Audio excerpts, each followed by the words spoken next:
Се наоѓаме во Центарот за обука за припрва помош при Црвениот крст на град Скопје. Добро утро ќе кажам на доктор Елена Чутановска. Навистина се извинувам.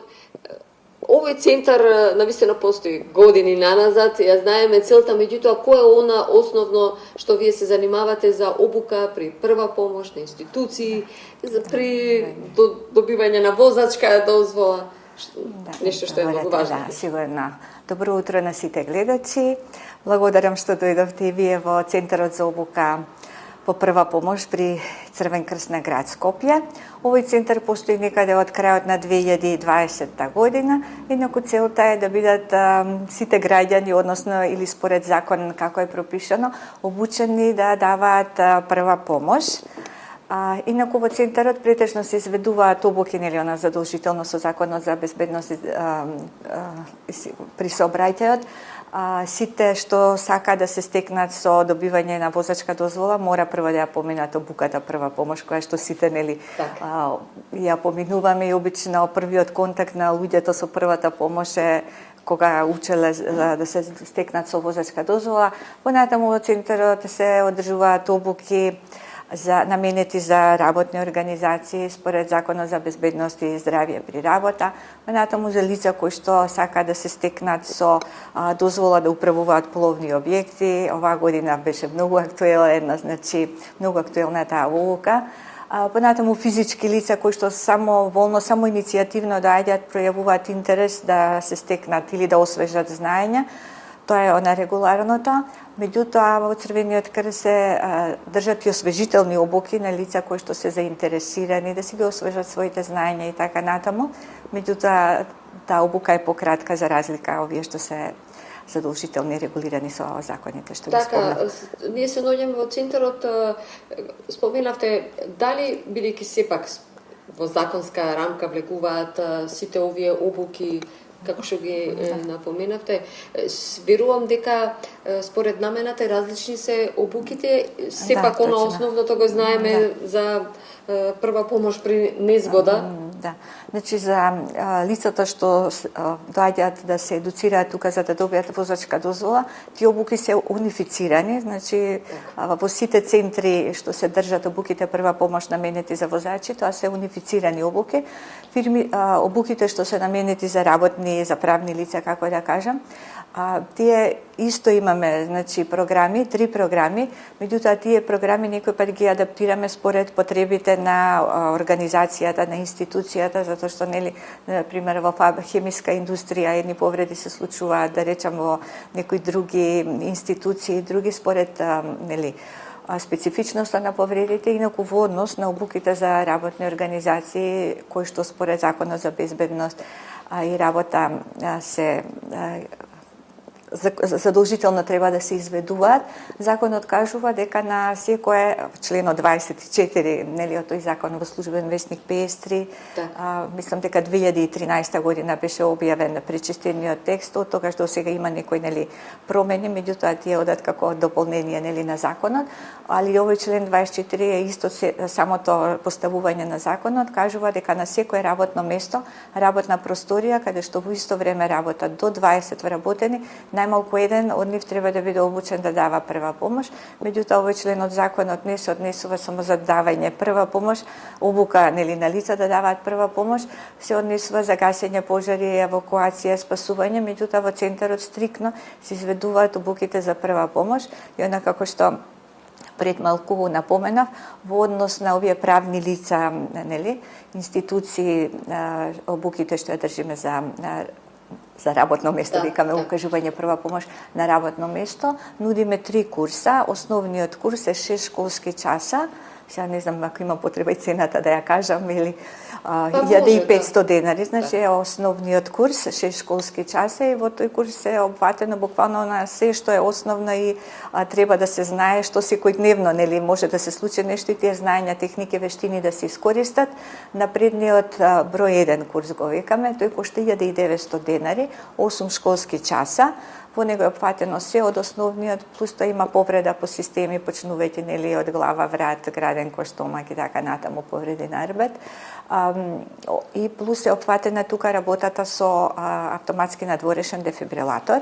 Значи основниот и овој напреден еден курс што го спомнав, тие траат еднодневна обуката, а додека другиот напреден 2, тој 13 школски часа, односно 2 дена трае, а во него е опфатено се она што претходно кажав од овој напреден еден курс, нели?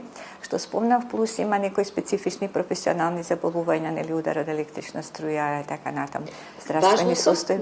Има важи за цел живот оној што ќе добие обуката или? Па ја мислам дека не, затоа што едно е човек, нели, ќе слуша, сега ќе повиди, нели, се менуваат времињата. Има времиња, се заборава што се вика времиња, има и дополни во законот. Да, е дополни во законот, па има и некои измени, да кажам, во однос на првата помош, например, во однос на реанимација, 30 притискања до вдувувања, не мора да се вдувува, сега може само да се притиска. Понатаму баш би сакала да напоменам за сандачињата, одбележување на сандачињата за прва помош. По сите стандарди европски се бележи бел крст на зелена основа. Меѓутоа, кај нас се уште повеќето фирми, колку што кажуваат, или јас што сум имала можност да посетувам, се уште го имаат знакот на сандачињата на црвениот крст. Убаво ни објаснивте за центарот, меѓутоа сепак ја вршите обуката за прва помош. Колку вие вршите прва помош и може ли еве вака еден апел во некако во овие динамични времиња може да излеземе надвор и веднаш да има потреба за некаква брза помош од било какви размери? Да. Значи обуките што се стекнуваат тука за работните организации, сметам дека лицата што ги праќаат на обука се навистина одбрани лица или мислам некој може би викаат мене ме пратија кај мене зашто некој друг и така натаму, меѓутоа на крајот кога ќе видат дека таа прва помош не е само за колегите на работа или на било кој странки што им доаѓаат во институцијата, кои ќе видат дека тоа е прво за нив, затоа што првата помош, ја викам, спасува живот на повреден, меѓутоа човек треба да е себичен, прво да се гледа за себе, за својата безбедност, па за повредениот, па за останатите, затоа што лицето што ја пружа првата помош, доколку се изложи на ризик, нели, тоа едноставно станува жртва и на другото лице нема кој да му помогне, и затоа тука е многу битно кога се дава прва помош, лицето прво да гледа за себе, да не се изложува на опасности и така натаму, да е безбедно, па понатаму да се пристапи. Меѓутоа, за жал, има нели секакви ситуации. Сега убаво би било ако се случи незгодата, биде лесна, теренот да е безбеден, да нема опасност, нити по лицето што ја пружа првата помош, нити по повреденото или останатите. Меѓутоа, за жал, има ситуации нели кога некој пат може да му помогнеме на лицето, меѓутоа таа помош може да го чини лицето инвалидност, ампутација, меѓутоа целта е да се спаси живот на повредено лице, па макар и по цена на инвалидност. Во однос на ситуации некој пат да човек може да спаси, се руши зграда или што и да е, нели, некоја интервенција, хаварија некоја станува, самиот тој човек се затекнал, не може да спасува.